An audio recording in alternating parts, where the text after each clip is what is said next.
आज के इस गरिमामयी कार्यक्रम में उपस्थित जिनके हाथों से अभी पुस्तक का लोकार्पण हुआ, परम पूजनीय सरसंचालक जी मोहनराव भागवत जी, आज के कार्यक्रम के अध्यक्ष डॉक्टर बलदेव भाई शर्मा जी, सुलभ के नाम से 5 दशकों से स्वच्छता का आंदोलन को ही जिन्होंने अपना जीवन बनाया है, ऐसे डॉक्टर बिंदेश्वर पाठक जी, श्रीमती अमोला पाठक जी, श्रीमती आभा कुमार जी, श्रीमती उषा चौमल जी, सभी गणमान्य उपस्थिति दर्ज कराने वाले भाइयों और बहनों और सुलभ के साथ जुड़े हुए सभी भाइयों और बहनों, आज इस कार्यक्रम में पाठक जी ने एक पुस्तक लिखी है, इसका लोकार्पण किया गया है।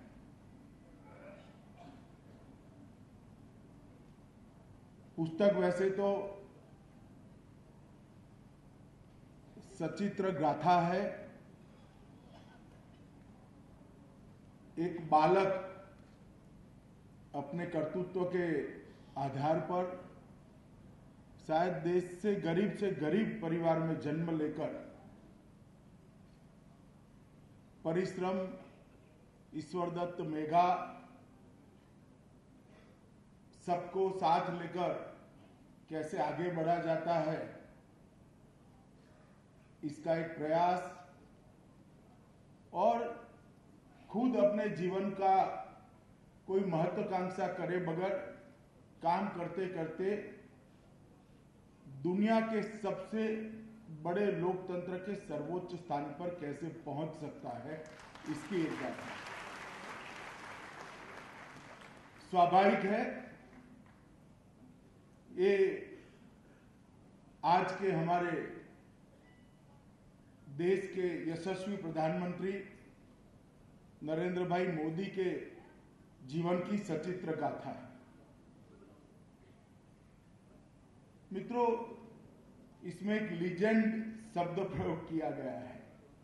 पाठक साहब के साथ विनम्रता से मेरी असहमति इस शब्द के बारे में मैं व्यक्त करता हूं।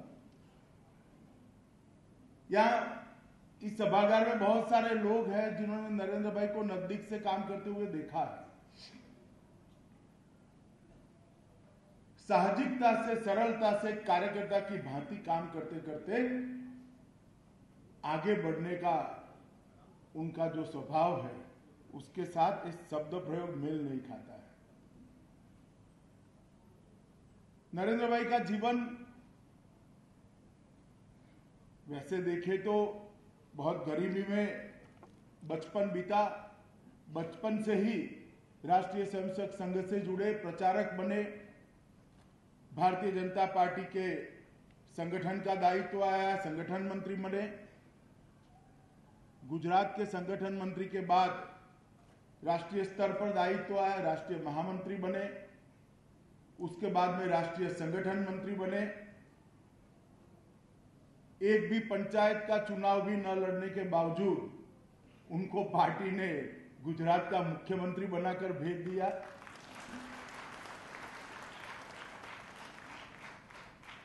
अब तक की जो मैं यात्रा कहता हूं वो हम जैसे स्वयंसेवक और कार्यकर्ताओं के लिए है। मगर उसके बाद गुजरात के मुख्यमंत्री बनने के बाद नरेंद्र भाई ने जो काम किया, वो काम के बहुत सारे चर्चे देश भर में हुए। मगर मैं इसके एक अलग पहलू की ओर आप सबका ध्यान दिलाना चाहता हूं। नरेंद्र भाई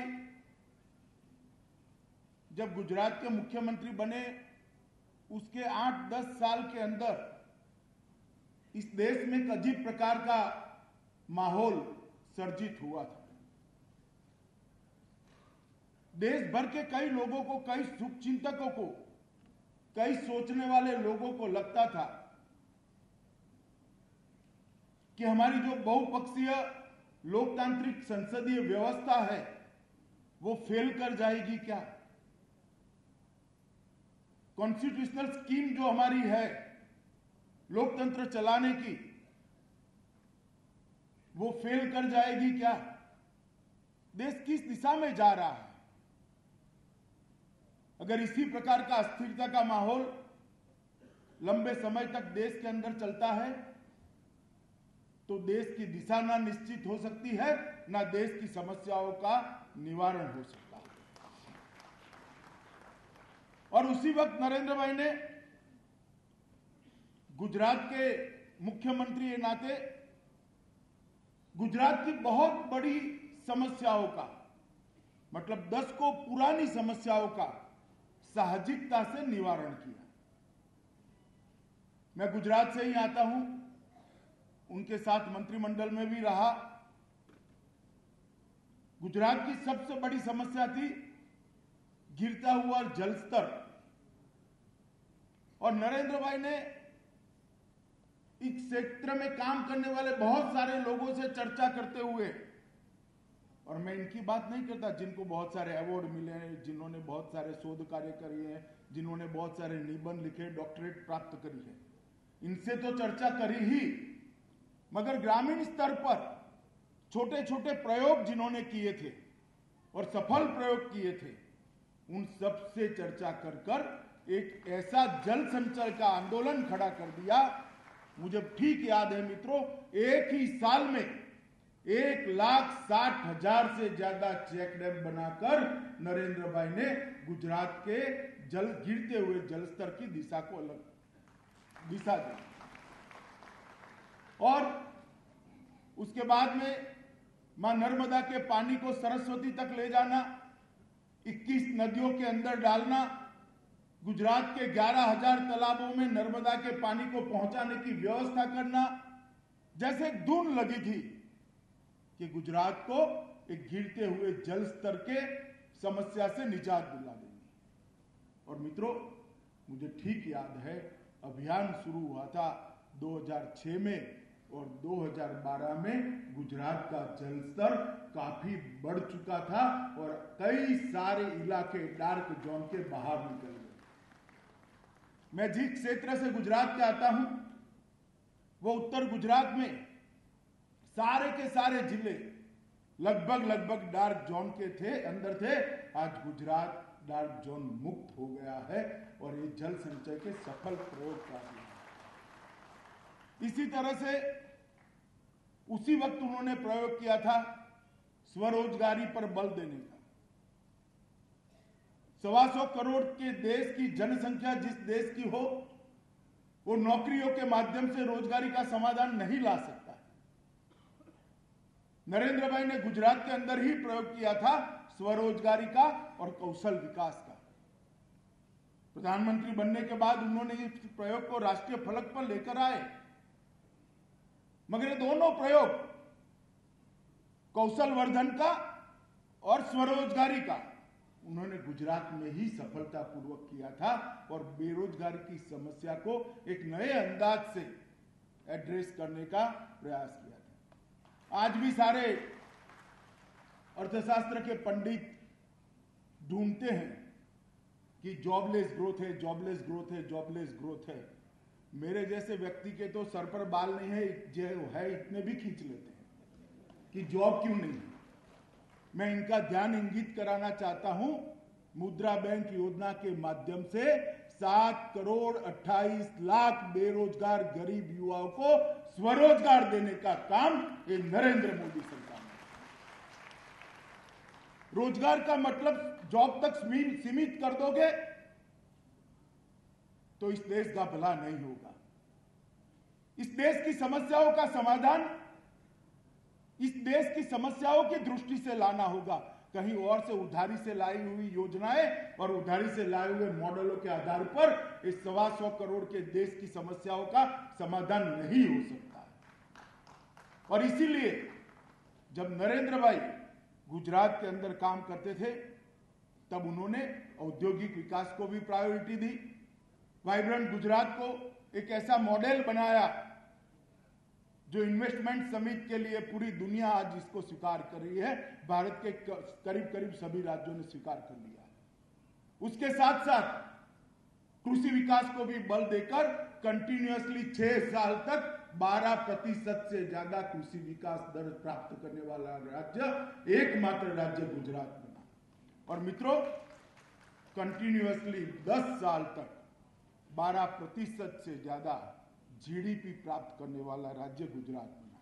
मैं मानता हूं कि गुजरात के अंदर नरेंद्र भाई के मुख्यमंत्री रहते हुए जो काम हुआ, इसी की सुगंध पूरे देश के अंदर प्रसरित थी।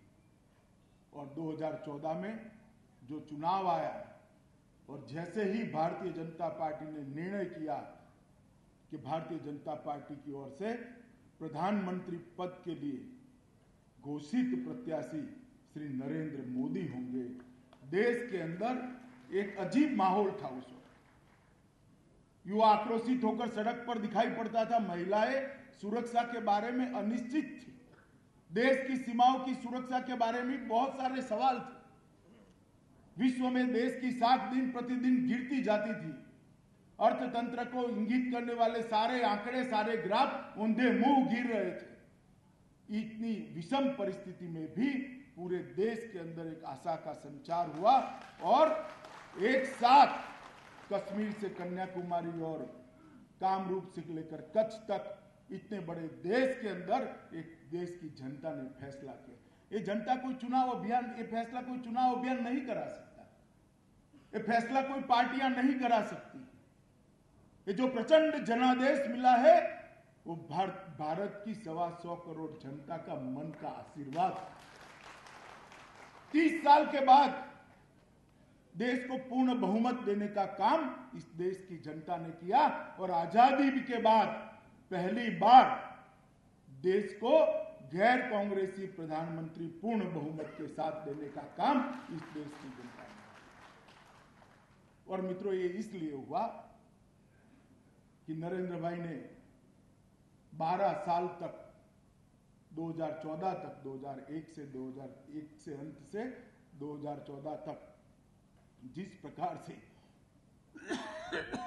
गुजरात में काम किया था, वो काम धीरे धीरे देश भर के अंदर फैला था और एक आशा बंधी थी कि व्यक्ति देश को सही रास्ते पे ले जा सकता है, ये पार्टी देश को सही रास्ते पे ले जा सकती है। और मित्रों, इसी के कारण ये जनादेश मिला और प्रधानमंत्री बनने के बाद हम सब लोग 3 साल से उनको काम करते हुए देख रहे हैं। शायद आजादी के बाद एकमात्र प्रधानमंत्री है जिसने 3 साल में एक दिन का भी वैकेशन नहीं लिया। ईश्वर जो मौका देता है, ईश्वर जो काम करने का मौका देता है, उसको अपना सर्वस्व देकर ज्यादा से ज्यादा दिशा में आगे बढ़ाना, ईश्वर के आशीर्वाद को लोगों के लिए पहुंचाना, ये बहुत बड़ी काम है। मित्रों, नरेंद्र मोदी सरकार, भारतीय जनता पार्टी की सरकार ने जिस प्रकार से 3 साल तक काम किया है, बहुत सारा कहा जा सकता है। मेरे पास ज्यादा समय नहीं है और मैं कहना भी नहीं चाहता, परंतु 3-4 चीजों को मैं जरूर कहना चाहता हूं कि सरकार ने बहुत सारे द्वंद्व को, इस देश के एडमिनिस्ट्रेशन के बारे में बहुत सारे द्वंद्व चलते थे, इसको समाप्त कर दिया है। पहले तो सरकार बनते ही पूछा जाता था, ये सरकार कृषि का विकास करेगी या उद्योग का विकास करेगी, क्या करेगी? नरेंद्र मोदी सरकार ने, भारतीय जनता पार्टी की सरकार ने तय कर दिया, कृषि के विकास के साथ साथ उद्योग का भी विकास हो सकता है, दोनों में कोई अंतर विरोध नहीं। इसी तरह से एक दूसरा सवाल पूछते थे, ये सरकार गांव के विकास को प्राधान्य देगी या शहर के विकास को प्राधान्य देगी? नरेंद्र मोदी सरकार ने यह भी सिद्ध कर दिया कि गांव के और शहर के विकास के बीच में कोई अंतर्द्वंद नहीं है, दोनों समांतर रूप से हो सकते हैं। और तीसरा, एक सवाल हमेशा पूछा जाता था कि सरकार इकोनॉमी के क्षेत्र में रिफॉर्म्स करेगी या जन कल्याण के रास्ते पर चलेगी, सब मतलब वेलफेयर सोसाइटी बनाने के रास्ते पर चलेगी। मित्रों, नरेंद्र मोदी सरकार ने यह भी कर दिया कि रिफॉर्म्स भी हो सकते हैं और गरीब के जीवन के स्तर को ऊपर भी उठाया जा सकता है। ये दोनों काम एक साथ करने का काम ये भारतीय जनता पार्टी की नरेंद्र मोदी सरकार ने किया है। मित्रों, जब भारतीय जनता पार्टी की सरकार बनी तब दुनिया भर के पंडित ये सोचते थे कि भारत की विदेश नीति क्या होगी, करवट लेगी क्या। मित्रों, हमने विदेश नीति के मामले में भी नरेंद्र मोदी सरकार ने एक अनूठा प्रयोग किया है। हम दुनिया भर के लोगों के साथ, दुनिया भर के देशों के साथ अच्छे संबंध चाहते हैं, दुनिया भर के साथ वसुधैव कुटुंबकम की भावना के साथ आगे बढ़ना चाहते हैं, मगर इसके साथ साथ अपनी सीमाओं की सुरक्षा और अपने सार्वभौमत्व को भी अक्षुण्ण रखना चाहते हैं, और ये दोनों काम हमने एक साथ करके दिखाया। मित्रों, नरेंद्र मोदी सरकार जब 3 साल समाप्त किए तब मेरा अभी देश भर में दौरा चल रहा है। बहुत सारे पत्रकार मुझे पूछते हैं क्या बहुत बड़ी उपलब्धि क्या मानते हो सरकार की। मैंने कई बार कहा है मित्रों कि ये सरकार ने अंतिम विकास की पंक्ति पर अंतिम खड़े हुए व्यक्ति को उसका जीवन स्तर को बढ़ावा देने का मौका दिया है। पंडित दीनदयाल उपाध्याय जी के अंत्योदय के मार्ग पर अंतिम व्यक्ति को कैसे उठाया जाए। और जब मैं उपलब्धियों में कहता हूं कि सरकार ने 4 करोड़ 38 लाख शौचालय बनाए हैं, तब काफी लोगों को दिल्ली में जो लुटियन में रहते हैं उनको लगता है कि अमित भाई क्या शौचालय की बात कर रहे हो, इसमें क्या बड़ी उपलब्धि है।